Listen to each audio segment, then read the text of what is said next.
ನಮಸ್ಕಾರ ಸ್ನೇಹಿತರೆಲ್ಲರಿಗೂ ನಿಶ್ಧ್ವನಿಯ ಕವಿತೆ ವಾಚನ ಸರಣಿಗೆ ಸ್ವಾಗತ.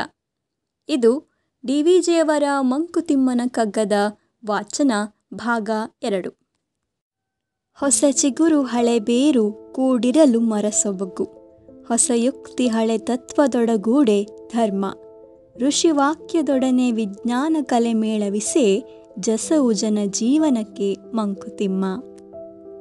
ಧರೆಯ ಬದುಕೇನದರ ಗುರಿಯೇನು ಫಲವೇನು, ಬರಿ ಬಳಸು ಬರಿದಾಟ ಬರೀ ಪರಿಭ್ರಮಣೆ, ತಿರುಗಿ ಹೊಟ್ಟೆ ಹೊರಕೊಳ್ಳುವ ಮೃಗಕ್ಕಿಂತ ನರನು ಸಾಧಿಸುವುದೇನು ಮಂಕುತಿಮ್ಮ.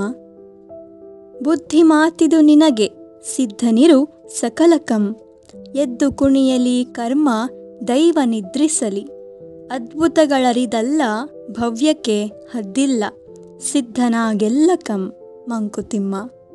ಮುತ್ತಿರುವುದಿಂದು ಭೂಮಿಯನೊಂದು ದುರ್ದೈವ, ಮೃತ್ಯು ಕುಣಿಯುತ್ತಲಿಹನು ಕೇಕೆ ಹಾಕುತ್ತಲಿ, ಸುತ್ತಿಪ್ಪುದು ತಲೆಯನನು ದಿನದ ಲೋಕದ ವಾರ್ತೆ, ಎತ್ತಲಿದಕ್ಕೆಲ್ಲ ಕಡೆ ಮಂಕುತಿಮ್ಮ. ನಗುಮನದಿ ಲೋಗರ ವಿಕಾರಂಗಳನ್ನು ನೋಡಿ, ಬಿಗಿತುಟಿಯ ದುಡಿವಂದು ನೋವ ಪಡುವಂದು, ಪೋಗು ವಿಶ್ವಜೀವನದ ಜೀವಾಂತರಂಗದಲ್ಲಿ ನಗು ನಗುತ್ತ ಬಾಳ್ ತೆರಳು ಮಂಕುತಿಮ್ಮ.